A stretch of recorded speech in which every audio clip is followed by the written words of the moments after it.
time, energy, thoughts, love, and emotional and physical strength. And money. Don't forget the money. Don't get me wrong.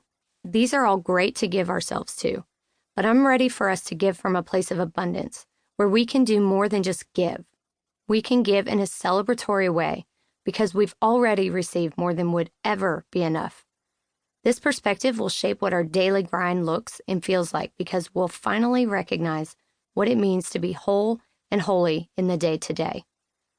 Our individualistic and fast-paced culture tugs hard at us to keep on looking out for number one. But as believers, we simultaneously know that Christ desires for us to rely on Him.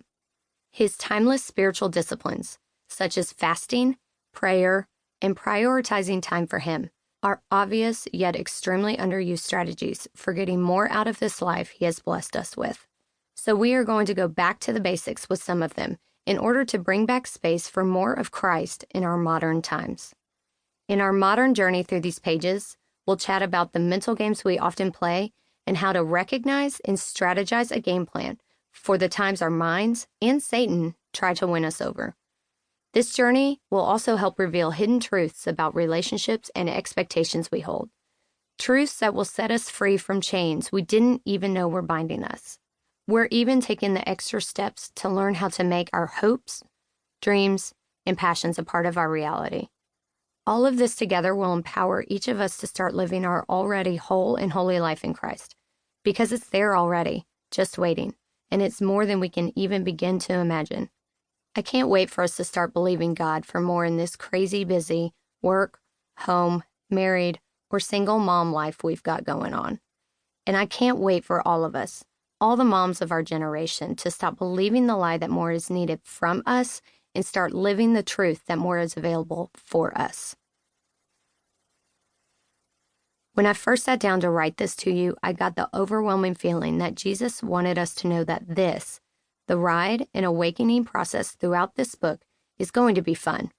Fun for Him to watch and for us to live. Fun despite the hectic days, despite the screaming kids, despite the anxiety and overload of our stretched too thin lives. I know, and He knows, that in our reality as modern-day work-hard mamas, a lot is expected from us daily.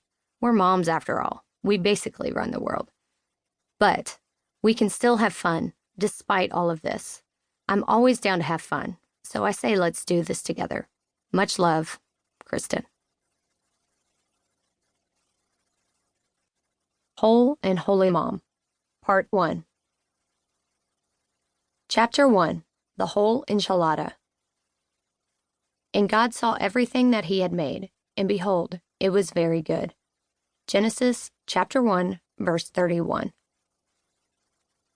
Everywhere I turn, friends, family, neighbors, coworkers, church members are talking about the busyness of their lives and how, no matter what strategies they employ, they can't seem to get on top of it all. I'm willing to bet it's the same with you and your friends too. Whether you call yourself a stay-at-home mom, a working mom, a boy mom, a girl mom, a caffeinated mom, a purple, blue, or yellow mom, or a whatever mom, work-hard mamas are everywhere. Although the moms look different than they used to look, most tend to be responsible for more than what's inside the walls of their homes, more than dinner on the table and tending the children.